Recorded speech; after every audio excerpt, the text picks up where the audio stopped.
Гусул жыныстык катнаш кылганда, эркек менен аял киши кошулганда, же уктап жатып күндүзбү түнү авария болуп калат, чүчүр көп калат, семяизвержение болот, адам жарала турган суусундук атып чыгып кетет. Ошол учурда эмне кылат? Же кол эмгек кылат, 30 жашка чейин эротика, порнографияны көрө берип, кол эмгек кылып жүрүп, анан катын ала албайт. Катындар менен сүйлөшкөндөн коркот. Анткени ошо телефонго алып жеткен. 40ка да чыгып кеткен. Ушуну айтыш керек болбойбу? Күлүп атасыңар, бирок толтура экен да. Туурабы апа? Силердин учуруңузда да 20 жаш, 22 жаш, 23 жаштан ашчы эмес да. 40ка чыкканда чоңото болуп калчу. Азыр 40ка чыккан катын көрө электер бар да. Кээ бир эркектер 2 аял алса жемелеп атышат. Аял албагандар жемелегиле. Кыздар бузулуп кетип атат ошол эркектер катын албаган үчүн. Мисалы, ушундай иштер болот атпайбы? Карадалы. Бекерден айтпайт да карадалы деп. Карадалыны каяктан алыш дейм апай? Аял кишинин суусундугу көкүрөктөн чөт.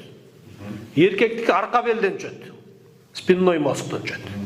Ошол экөө келип туруп жыныстык катнаш болот, эки суусундук кошулат, XY кошулат, эркектин спермасында баланын эркек кыз болушу чечилет.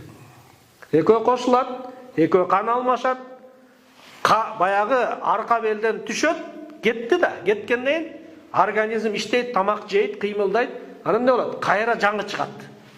Организм иштеп атат, мотор иштеп атат. Обновление, перезагрузка болуп турат. Жашарат. Аял киши төрөгөн сайын жашарат, эркек киши эмне болот? Жанагындай үйлөнөт, 2 аял алат, 3 аял алат, 4 аял алат, жаңалап турат. А баягы карадалы каяктан карадалы? Карадалы 2 далдын ортосунда эмне болгон? Кара туруп калган, чыкпайт, кетпейт. Застрял.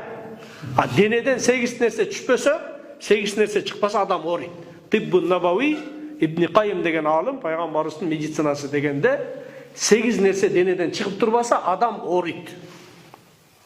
Шилекей, какырык, түкүрүк, сара, тезек, ошол сперма, тер чыгыш керек. Чыкпайбы? Териң чыкпай калдыбы? Орuyсуң. Тезек чыкпай калдыбы? Орuyсуң. Жел чыкпай калдыбы? Орuyсуң. Жанагы нерсе да чыкпай калдыбы? Орuyсуң. Ошол чыккандан кийин гусул кылыш керек. Ыплас абалда жүрө бербейбиз биз мусулмандар. Биз ошондо жыныс катнаштан кийин сөзсүз полный омовение тела, толук денеге суу жетиш керек. Оозду бир чайкап алабыз, мурунду бир чайкап алабыз. Баягы жыныстык катнаш кылгандан батташып калган жерлерди самындап туруп, жууп коюп туруп, анан кадимки даарат алгандай даарат алып туруп, анан денеге сууну куюп туруп, жышынып туруп, же самындап туруп, анан экинчи рет куюп, анан үчүнчү рет куябыз. Ошо менен дененин баардыгы кургак жер калбаш керек. Ошондо гусул кылды болот, ошондо Куран кармай бересиң, мешитке кире бересиң, намаз окуй бересиң. Ушуну гусул дейт. Ниет шартпы? Кылып койсоңуз жакшы, бирок биздин мазхабта шарт эмес. Ниет кылбай калып турдум десең, коркпой эле кой, баары өтүп кете берет. Бассейнге барып түшүп келдиңби, көлгө барып түшүп келдиңби, шаркыратпан барып түштүңбү, болду, өтө берет. Калды, денеңдин баары суу болдубу? Болду, сен гусул, сен толук денең тазаланды.